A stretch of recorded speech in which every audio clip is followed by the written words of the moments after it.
అందరు ఎట్లున్నారు? అంత మంచే కదా! ఇలా మీకోసం బొచ్చెడు ముచ్చట్లు పట్టుకొచ్చిన. మరి డబ్బులు చెప్పుకుందామా? చిలపాన్రి ఈశ్వరప్ప హోమియో క్లినిక్ సమర్పించు ధూమ్ ధామ్ ముచ్చట. ఇక ముచ్చట్లు షురు. వెన్నుపోటు అనంగానే మనకెవరు యాదికొస్తారోల్లా? చంద్రబాబు సారే కదా! అంటే సార్ పేరు గట్ల పోయింది మరి. కానీ ఇదివరసంది ఎన్నుపోటు అంటే రేవంత్ సార్ పేరు కూడా చెప్తారు కావచ్చు. ఈ ఎన్నుపోటు పేరు మీద గురువు చంద్రాల్ సారుకు శిష్యుడు రేవంత్ సారుకు నడుమ తగ్గ పోటీ నడుతుందై ఉండాలి. గిట్లనే అనిపిస్తుంది చాలా మందికి. ఆ ఏందబ్బా పుసుక్కున గంత మాట అంటివి? రేవంత్ సారు కోపం రాదా? నేనెవరిని వెన్ను ఒడిచినా అని ఉల్టా అనడా అని అంటారా? అంటే మాయే. కానీ నిజం అబద్ధం అయిపోదు కదా! ఎవలెవలికి ఎన్నుపోటు ఒడిచిండో నేను చెప్తా. అధికారంలోకి ఇలా వచ్చినప్పటి సంది రుణమాఫీల పేరు మీద రైతులకు ఎన్నుపోటు. నెల నెల 2500 ఇస్తా అని చెప్పి మన ఆడపడుసులకు ఎన్నుపోటు. నిరుద్యోగ భృతి జాబ్ క్యాలెండర్ అని చెప్పి నిరుద్యోగులకు ఎన్నుపోటు. చదువుకునే ఆడవిళ్ళలకు ఎలక్ట్రిక్ స్కూటర్ పేరు చెప్పి ఎన్నుపోటు. సర్కారు కొలువులు చేసేటోళ్లకు ఎన్నుపోటు. పింఛన్లు పెంచుతా అని చెప్పి అవ్వా తాతలకు దివ్యాంగులకు ఎన్నుపోటు. తులం బంగారం పేరు చెప్పి ఎన్నుపోటు. ఆటో డ్రైవర్లకు ఎన్నుపోటు. అంగన్వాడీలకు ఎన్నుపోటు. అమ్మా ఇట్లా చెప్పుకుంటా పోతే నాకేమో సత్తాంది. ఇంకా చాలా పెద్ద లిస్టే ఉన్నదట.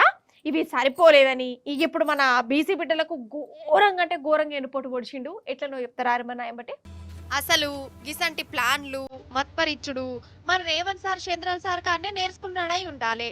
సారే కదా మన రేవంత్ సార్ కు గురువు. బీసీలకు 42% రిజర్వేషన్ కోటా ఇచ్చడని అరచేతుల వైకుంఠం చూయించింది కదా మన సర్కారు. ఇక కామారెడ్డి డిక్లరేషన్ పేరుతోని బీసీలకు ఆశ చూపెట్టింది. ఇప్పుడు ఊత ముంచి పడేసింది. 42% కోటా మీద రోజుకొక నాటకం ఆడుకుంటా ఇక ఇప్పుడు ఆర్డినెన్స్ అని ఎగురం కూడా పెట్టుకున్నది. ఆర్డినెన్స్ లో తప్పే ఉన్నది, ఇండ్లేం మోసం ఉన్నది. మంచిదే అంటారు కదా, కాంగ్రెస్ వాళ్ళు సంబరాలు చేసుకుంటారు కదా అంటారా? ఇన్నే ఉన్నది అసలు సిసలైన తిరకాసు పెంకాసు. అసలైతే రిజర్వేషన్లు 50% దాటద్దు అని మన సుప్రీంకోర్టు ఎన్నడో తీర్పు చెప్పింది. అగర్సే 50% దాటితే తమిళనాడు లెక్క 9వ షెడ్యూల్లో పెట్టి రాజ్యాంగ సవరణ చేయాలి. కానీ గవేం జాంతానాయి అన్నట్టు చేసింది రేవంత్ సర్కారు. అసలైతే ఈ ఆర్డినెన్స్ తెచ్చుడు పెద్ద దోకా కిందికి అట్టాలని అంటురు. ఎందుకో చెప్తా. దేశంలో సొంతంగా ఆర్డినెన్స్ ఇచ్చుకున్న ఒక్క రాష్ట్రంలో కూడా రిజర్వేషన్లు అమలు కాలే. అసలు గిట్ల తెచ్చిన ఆర్డినెన్స్లు కోర్టులలో నిలవని లేదు కూడా. ఈ ముక్క రేవంత్ సార్ కు తెలుసో లేదో, లేకుంటే తెలిసి కూడా కావాల్సుకొని ఆర్డినెన్స్ వేలు కావాలని అనుకుంటుండో ఏందో నాకు అర్థమైతలేదు.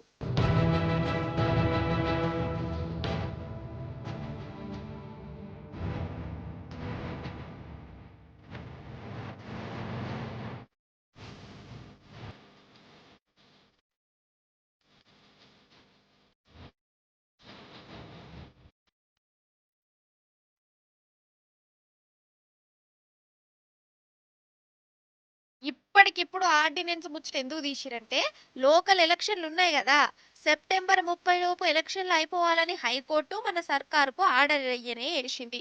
ఇక రిజర్వేషన్ల కోసం నెల రోజుల టైం ఇచ్చింది. ఈ నెల రోజులల్లా ఇప్పటికే 15 రోజులు ఒడిచిపోయినాయి. ఇక ఈ 15 రోజులల్లా ఏదో ఒక మాయనో మత్పరిచుడో వేయకుంటే జనాలు ఎలక్షన్లలో తుక్కు ఓడగొడతారని అర్థమైనట్టున్నది. అందుకే ఆర్డినెన్స్ అని కొత్త ముచ్చడి తీసిరని అంటుర్రు. అగర్సే బీసీ రిజర్వేషన్ల మీద ఎవరన్నా కోర్టుకు పోతే రిజర్వేషన్లు ఆగిపోతాయి. అప్పుడు బీఆర్ఎస్ చేయబట్టే రిజర్వేషన్లు ఆగిపోయినని ఉల్టా బదనాం చేసి వచ్చే ఎలక్షన్లలో ఫాయిదా తెచ్చుకోవాలని రేవంత్ సార్ వారికి వచ్చిన ఆలోచన అట. అంతేగాని నిజంగా బీసీలకు 42% రిజర్వేషన్లు ఇవ్వాలని రేవంత్ సర్కార్కు నిజంగా లేనే లేదని అంటుర్రు.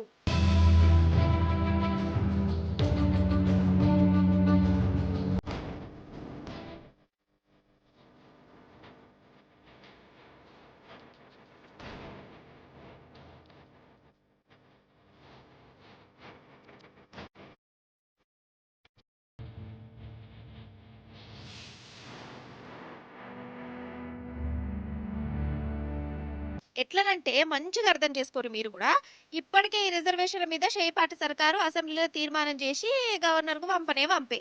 గవర్నర్ సార్ కూడా ఆమోదం చేసి రాష్ట్రపతికి కూడా పంపే. ఇట్లా పంపినాక కూడా ఇప్పుడు సర్కార్ గదే బిల్లు మీద ఆర్డినెన్స్ తీసుకొస్తా అంటాంది. ఒకసారి అసెంబ్లీ పాస్ చేసి గవర్నర్ కు పంపిన బిల్లుకు మళ్ళా ఆర్డినెన్స్ తెచ్చుడు తప్పు పని. గవర్నర్ సారు ఆ ఆర్డినెన్స్ కు ఆమోదం చెప్పకుండా వాపస్ పంపుతాడు అని అంటురు. అంటే మేము 42% చేసినాం గానీ వీధి నుంచి సంతకాలు రాలే, ఆర్డర్లు రాలే, వాళ్ళే వాపస్ పంపిరు అని చెప్పేదందుకే కదా ఈ నాటకము. ఇది నేనంటలేదు, కానూను గురించి ఎరకైనోళ్ళు, బీసీల కోసం కొట్లాడినోళ్ళు, తండ్లాడినోళ్ళు చెప్తున్నమాట. అగో అందుకని మీరు బీహార్ గవర్నమెంట్ ఏదైతే కులగణన రిపోర్ట్ బయట పెట్టిందో మీరు రిపోర్ట్ పెట్టండి, మీ బండారం బయటపడుతుంది. అంటే ఈ గవర్నమెంటు అంటే ఇది అగ్రకుల గవర్నమెంటు, మా బీసీలందరూ ఓన్లీ వాళ్ళ పదవులు కాపాడించుకోవడానికే ముఖ్యమంత్రి దగ్గర పోజు కొడతారు. అంతేకాని 2 చట్టాలు చేసినారు. ఒకటి లోకల్ బాడీస్లో 42% రిజర్వేషన్స్కి, ఇంకొకటి విద్యా ఉద్యోగాలలో చేసినారు. చట్టం చేసి కేంద్ర ప్రభుత్వానికి పంపి రాష్ట్రపతికి పంపి అసలు ఏం ప్రయత్నం చేసినారు? వీళ్ళు ఆల్ పార్టీ మీటింగ్ పెట్టి ఒక రెజల్యూషన్ పాస్ చేసినారా తమిళనాడు లాగా? లేకపోతే వీళ్ళ ఆల్ పార్టీ ఒక రిప్రజెంటేషన్ నరేంద్ర మోడీ గారికి పోయి వీళ్ళు రిప్రజెంట్ చేసినారా? లేకపోతే ఇన్నిసార్లు రేవంత్ రెడ్డి గారు ఢిల్లీకి పోయి మరి వాళ్ళకి అవసరం ఉన్న విషయాలే లేవనెత్తండి. కానీ దీన్ని 9th షెడ్యూల్లో కలపాలా, మీరు సహాయ సహకారం కావాలని ప్రధానమంత్రిని కలిపి అన్ని పార్టీలని వెంట తీసుకువెళ్ళి మనం ప్రయత్నం చేసిన దాఖలాలు మాత్రం కనిపించలేదు. అంటే వీళ్ళకి ఇష్టం లేదు, చిత్తశుద్ధి లేదు కాబట్టి ఈ రకమైన నాటకాలు ఆడుతున్నారని అనుకోవచ్చు. రాష్ట్ర ప్రభుత్వం చిత్తశుద్ధి నిరూపించుకోవాలి. ప్రభుత్వం ఇప్పుడు 42%కు పెంచుతూ ఆర్డినెన్స్ తీసి ఇప్పుడు జీవోదిస్తారు. అయితే రాజ్యాంగం ప్రకారం రాష్ట్ర ప్రభుత్వానికి అధికారం ఉంది, వీళ్ళు అమలు చేయాలి. అమలు చేసే క్రమంలో న్యాయపరమైన అడ్డంకులు తప్పనిసరి వస్తాయి. ఎందుకంటే ప్రతి దానికి కోర్టులు బీసీ ఏదొచ్చినా హైకోర్టు సుప్రీంకోర్టులు అడ్డుకుంటారు. చాలామంది ప్రతి మనుషులు అన్నప్పుడు ప్రజాస్వామ్యం అన్నప్పుడు చాలా రకాలుగా ఉంటాయి. కోర్టులు అడ్డు తగులుతున్నాయి, అది ఇప్పుడు కూడా తగులుతుంది. తప్పనిసరి వాటికి ప్రిపేర్ అయ్యి ఒకవైపు బలమైన వాదనలు వినిపించడం, బలమైన ఉద్యమాలు నిర్మించడం ప్రభుత్వం ఒకవైపు, బీసీ ప్రజలు ఒకవైపు చేయవలసినటువంటి బాధ్యత ఉంది. ఇది అసలు సంగతి. ఇక ఇంకో దిక్కు బీసీలకు మేం దిక్కు, మేము మంచి చేస్తాము అట్లా ఇట్లా అని చెప్పుకునే పూపాటి లీడర్లు మాత్రం ఇప్పుడు కుయ్యి అంటలేరు, కయ్యి అంటలేరు. పాపం వాళ్ళు మౌనవ్రతంలో ఉన్నట్టున్నది. అందుకే ఇప్పుడు నేనేమంటా అంటే, రేవంత్ సార్కు నిజంగా బీసీల మీద గనక ప్రేమ ఉంటే ఈ లిటిగేషన్లు కిరికిరి పంచాదులు లేకుండా బీసీలకు మాటిచ్చినట్టు 42% రిజర్వేషన్ అమలు చేసుడే కావాలి. ఎవ్వల అదాలత్కు పోయినా ఈ రిజర్వేషన్లు రద్దు కాకుండా ఉపాయంతో ముంగడికి పోవాలి. ఏదో ఎలక్షన్లు ఉన్నాయి కదా అని ఎట్టికి ఆర్డినెన్స్లు తీర్మానాలు అనుకుంటే టైంపాస్ బటానా పనులు వేయద్దు. బీసీలను మళ్ళీ ఎన్నిపోటు పొడవద్దు, నోటికాడు కూడును గుంజుకోవద్దు. నేను అన్న దాంట్లో ఏమైనా తప్పున్నదా అనోలా మీరే చెప్పురి. ఇప్పుడు దేశభక్తులు అంటే ఎవరిని దేశభక్తులు అంటారు? గదేం ప్రశ్నవ్వా? దేశభక్తులు ఎవరో తెలియదా? దేశం కోసం తండ్లాడేటోళ్ళు, దేశాన్ని ప్రేమించేటోళ్ళు, మన దేశంలో ఉన్న మనుషులకు సాయం చేసేటోళ్ళు, దేశానికి ఏమన్నా ఆపద వస్తుందంటే ముంగట నిలబడేటోళ్ళు. గిట్లా చెప్పుకుంటే చాలా ఉన్నాయి కదా. కానీ ఇవన్నీ కాదు. కానీ మన ఆంధ్ర విజనరీ 2020 మహానుభావుడు బ్రీఫుడు మీ చంద్రబాబు సార్ వారు దేశభక్తులంటే ఎవలో ఒక కొత్త అర్థం చెప్పిర్రు. అది ఇప్పుడు మనం వినాలే. ఎంతైనా విజనరీ కదా సారు. అందుకే మీరందరూ దేశభక్తులంటే ఎవరో తెలుసుకోవాలి. తమ్ముళ్ళు, బాబుగారి మాట వినాలి తమ్ముళ్ళు, వినకుంటే దేశభక్తి లేనట్టే తమ్ముళ్ళు.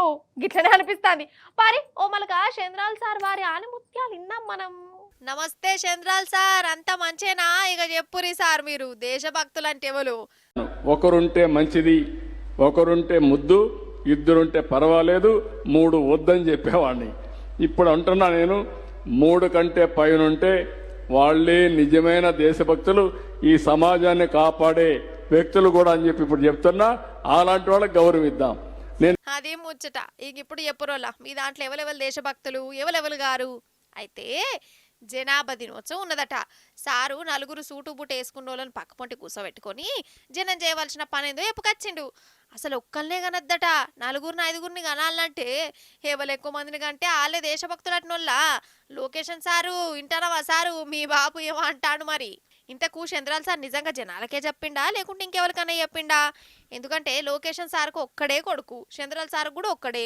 వాళ్ళ ఇళ్ళల్లో ఒక్కొక్కరు ఉన్నారు, కానీ జనాలు మాత్రం 5-6 కనాలట. చాలా గొప్ప ముచ్చడి చెప్పిండు కదా. సరే సార్, మరి 5-6గురిని మీ కొడుకు లెక్కనో మనవన్ లెక్కనో మంచిగా పెద్ద పెద్ద స్కూళ్ళలో ఎవరు చదివిపియాలి సారు? మంచి మంచి బట్టలు ఎవరు కొనియాలి సార్? వాళ్ళకి ఏ లోటు లేకుండా ఎవరు చాదాలి సార్? గది కూడా చెప్తే అయిపోవు సార్ అని అంటూరు సార్ వారి మాటలు ఇన్నోళ్ళు. మోసేటోనికే తెలుస్తుంది బండ బరువు, అంతేనా కాదా? సరే ఇప్పుడు గిట్లెందుకన్నా అంటే మన హిందీ యాక్టర్ అమ్మ కంగనా రనౌత్ ఉన్నది కదా, మేడము పువ్వు పార్టీ ఎంపీ కూడా మోడీ సార్కి చాలా చాలా చాలా పెద్ద ఫ్యాను. రాజకీయంలో లేనన్ని రోజులు మేడం గారు ఎంపీలను ఎమ్మెల్యేలను అసలు ఏమన్నా నడుచుకున్నదా? ఈ రాజకీయ లీడర్లే వేస్ట్, ఏ పని చేయరు, జనం చెప్పి వినరు, వాళ్ళకు పనితనం తెలవదు, వాళ్ళకు పాలన ఎట్లా చేయాలో తెలియదు, ఓటర్లు నమ్మినందుకు నట్టెట్టా ముంచుతుర్రు అని తాపుకోసారి గుయ్య గుయ్య గుయ్య గుయ్య పెట్టేది. ఇక అటెనక పూపాటి తరపున ఎంపీ అయిపోయింది మేడం. కానీ ఇప్పుడు మేడం గారి మాట మారింది. రాజకీయము ఇప్పుడిప్పుడే అర్థమవుతుందట. చెంపలేసుకునుడు ఒకటే తక్కువ ఉన్నట్టున్నది. మరి ముచ్చటెందుకు పురాగరుచుకుందాం కానీ. అయితే కంగనక్క అసలు ఏమన్నా ధైర్యంగా మాట్లాడుతుందా? ముంగట ఎవ్వలను కూడా చూడది. పూపాటోళ్ళు కాకుంటే మాత్రం ఇక వాళ్ళ పని అయిపోయినట్టే. ఎంపీ కాకముందే మేడం గారు అందరి మీద గరం అయ్యేది, కానీ ఇప్పుడు చల్లబడ్డది. ఎందుకు మేడం జర ఎక్కువ కానొత్తలేరు అంటే ఏమంటది? రాజకీయం అంటే ఏమనుకున్నా అంత నేను అనుకున్నట్టు లేదు కదా అని చెప్పుకుంటే బాధపడుతుందోలా. అసలు ఎంపీగా ఉండి కూడా నేను వేస్ట్, ఈ జనాలకు నేనేందో అర్థమైతలేదు, గల్లీ పంచాయతీలు కూడా నా కాడికే పట్టుకత్తాన్లు, నేను అవన్నీ ఏం చేస్తా అని చెప్తుందోలా. అసలైతే ఎంపీ అవుడేందో కానీ మేడం గారికి అంత లుక్సానే అవుతుందట. నెలకు 50,000 ఆమె పర్సులకి వెళ్ళి తీసి పెడుతుందటనోళ్ళ కాదా? మరి బయటికి పోతే ఉత్తగా పోరాదాయే, కార్యకర్తలు ఉండాలనాయే, లీడర్లకు పెట్టాలనాయే, తినబెట్టాలనాయే. ఇక ఇది చాలదని జనం ఏడబడితే గాడ అడ్డం పడతారట. ఇది చెయ్యి, గది చెయ్యలే, ఆ రోడ్డు వేయలే, ఈ గోడ కట్టలేని సతాయిస్తున్నట్టునోళ్ళ. అరే అన్ని పనులు ఒకసారి ఎట్లయితాయి? నేను కూడా మనిషినే కదా అన్న ఇంటలేరట. అసలు నీ రాజకీయాలకే కరెస్ట్ మనిషిని గాను, ఈ ఎంపీ పదవికో దండం రా నాయనా అని చెప్పుకత్తందట. అంటే ఒడ్డు మీద ఉండి ఎన్నైనా మాట్లాడచ్చు, ఒకసారి నీళ్ళలో దునుకుతనే కదా లోతెంతున్నదో ఎరికయ్యేది. ఇగో మేడంకి ఇప్పుడు అదే సవజైనట్టున్నది.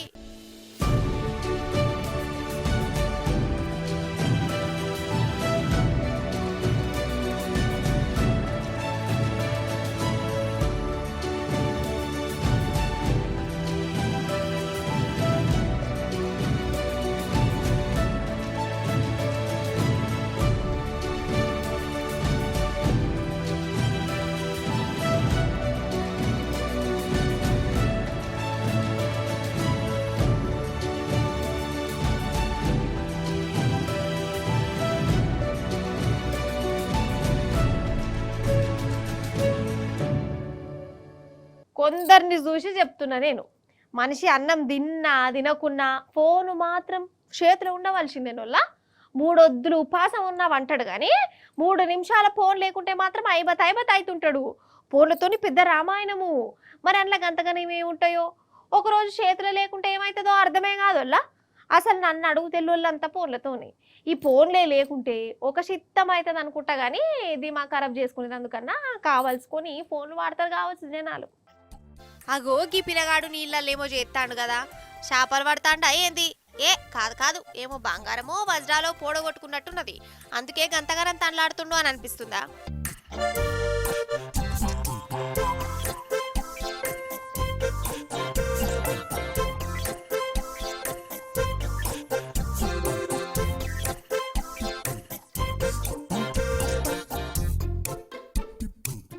పిల్లగాని తనలాడ చూసి నేను కూడా గట్లనే అనుకున్నా, కానీ బంగారం కాదు, పోను ఓడగొట్టుకున్నాడు, నీళ్ళల్లో పడ్డదట. కథం పానమంతా మిరమిరమంటుంది.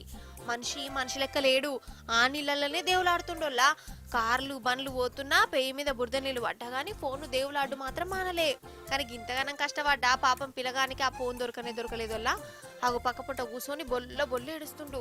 అయ్యో ఊకోరా తమ్మ, ఊకో ఫోన్ పోతేందిరా, దాంతో ఏం చేస్తావు? ఇన్స్టాగ్రామ్ రీల్ చేస్తావా, స్నాప్చాట్లు పంపుకుంటావా, ఇంటికి పోయి బుక్కడంతా తినిపో. ఇంటలేడు.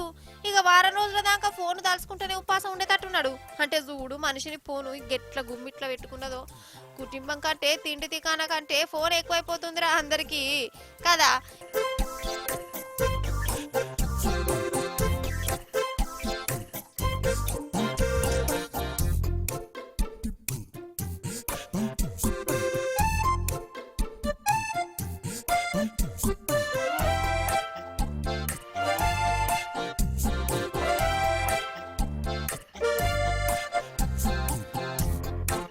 ఇంకోటి కూడా చెప్పాలి మీకు, ఫోన్ ఓడగొట్టుకుంటే ఇంకో ఫోన్ కొనాలి, దానికి పైసలు కావాలి.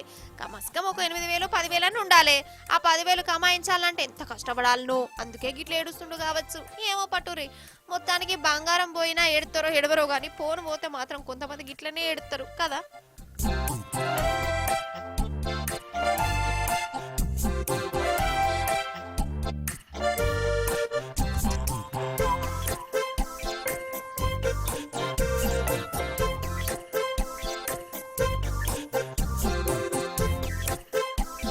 అయితే ఎవరన్నా తప్పు చేసిర్రే అనుకో, లేకుంటే మనకు బీపీ లేపిర్రే అనుకో, ఏమంటాముల్లా? ఏ కుక్క పో, నువ్వు మనిషివా కుక్కవా, హడిలే నడు, నువ్వు మనిషివని మురుతా అన్నావు. కుక్క కుక్క హడి హడి కాలవరపుంటే తిరిగే కుక్క గిట్టనే కోపానికత్తారు. అంటే మనిషి బేకారుగాడు అని చెప్పేదందుకు కుక్కతో పోలుస్తారు. కానీ నన్ను అడిగితే మనుషుల కంటే కుక్కలే 1000 సార్లు నయం. కుక్కలని ఎంత కొట్టినా హడిలే అని తిట్టినా అవి మనెంబడే ఉంటాయి, మన చుట్టే తిరుగుతాయి, అందరికంటే ఎక్కువ విశ్వాసం చూపిస్తాయి. మనకు ఆపత వచ్చినప్పుడు మళ్ళీ మన కోసమే తనలాడతాయి. అందుకే కావచ్చు కొందరిని కుక్క అని తిట్టినా వాళ్ళకు తిట్టు లెక్కనే అనిపించదు. అయితే ఇదివరకు అన్ని మనుషులను కుక్క అని తిట్టకుర్రోళ్ళా ఎందుకంటారా? మీరు చికెను ఎప్పుడెప్పుడు వండుకుంటారోళ్ళా? పోనీ చికెన్ బిర్యానీ ఎన్ని రోజులకోసారి చేసుకొని తింటారు? 10 రోజులకో నెలకోసారో గంతే కదా. అయితే కుక్కల బతికే గ్రేట్ అన్నట్టు ఎట్లనో చూడరు మీరే. నిజంగా మనం కుక్కలను హడిలే అనుకుంటే వాటిని కాననే గానం కానీ ఇప్పుడు ఆటుకున్నంత రాజా బతుకు మనుషులకు కూడా లేదోళ్ళ.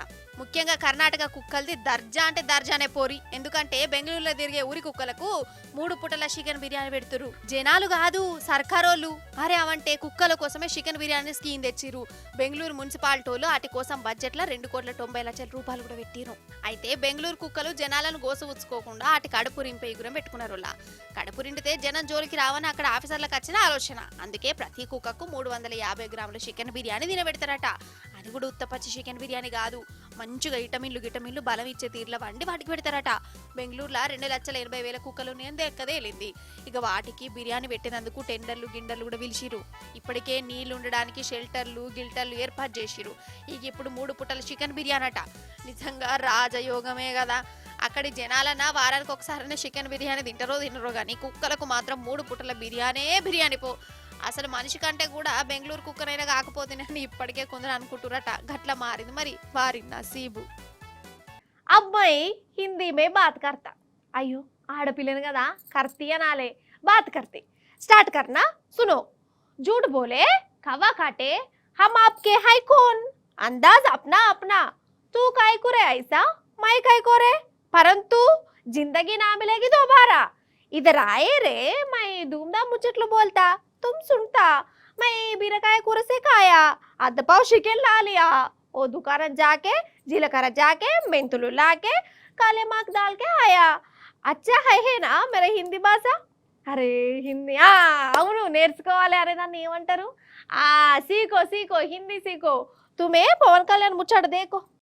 అయితే మన పక్క రాష్ట్రం ఆంధ్రాకు చిన్న సీఎం ఉన్నాడుగా పవన్ అన్న, ఆ అన్న ఏమంటుండో ఇనుర్రా దయచేసి. మనం ఇంట్లో మాట్లాడుకోవడానికి మాతృభాష ఉంది, కానీ మన ఇంటి సరిహద్దులు దాటితే మనకి రాజభాష హిందీ ఉంది. ద్రావిడ భాషలు కావచ్చు, తెలుగు తమిళ్ కన్నడ మలయాళం ఏ భాషలు కావచ్చు, దేశంలోని అన్ని భాషలు కావచ్చు, మన మాతృభాష మీద మన గౌరవం ఉంటుంది. మన మాతృభాష అమ్మ అయితే మన అమ్మ భాష అయితే దాని మన పెద్దమ్మ భాష హిందీ. ఇన్నరా హిందీ భాష మీద సారు వారి పాయరం చూసిరు కదా. తెలుగు అమ్మ అయితే హిందీ పెద్దమ్మనట, అందుకే హిందీ నేర్చుకునే కావాలన్నట. ఇక సారు వారి హిందీ ప్రేమ చూస్తుంటే ఇక రాను పవన్ అన్న హిందీలోనే మాట్లాడతాడు కావచ్చు అనిపిస్తుందల్లా. ఒకప్పుడు గిదే హిందీ మీద ఇదే పవన్ అన్న ఏమన్నాడల్లా యాదికున్నదా మీకు? హిందీ గో బ్యాక్, మీ ఉత్తర భారతదేశం భాష మా మీద రుద్దొద్దు అన్నడా? నాకైతే యాదికే ఉన్నది, కానీ మా ఆయననే మాట మారింది ఎందుకో. హిందీ సూపర్, అందరు నేర్చుకోవాలి, నేను కూడా మాట్లాడతా అన్న కాడికి వచ్చింది కథ. పవన్ అన్న అంటే గట్లుంటది మరి. అన్నా నువ్వు తగ్గకే.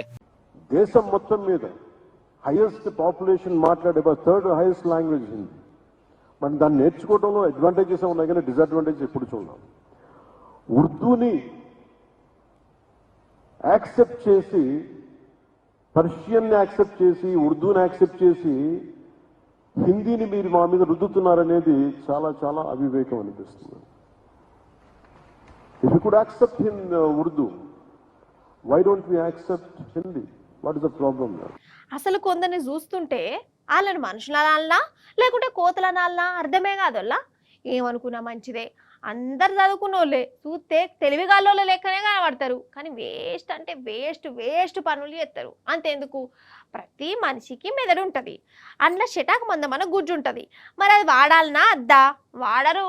పర్ఫార్మెన్స్ల కోసం పిస్స చేస్తారు. ఆఖరికత్తే యోగిట్లు అయిపోతారు. ఫస్ట్ అయితే ఈ ఫీట్లు చూడుర్రి.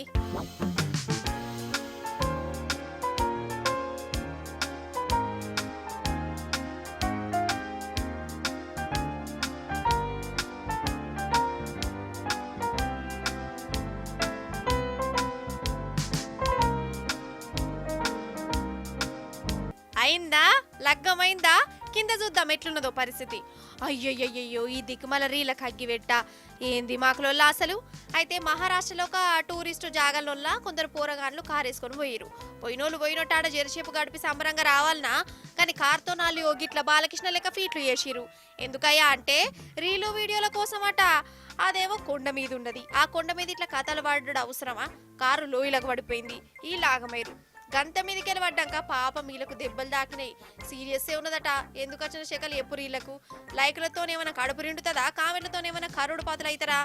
ఫేమస్ అయిదామని చూస్తే అసలుకే మోసం వచ్చాయి. అసలు రాని ఈ రీలు పర్ఫార్మెన్స్ చేసేటోళ్ళకు దిమాకే పని చేయకుండా అవుతుందిలా. ఒక అద్దుంటలేదు పద్దుంటలేదు, ఏందో ఏమోప్పో.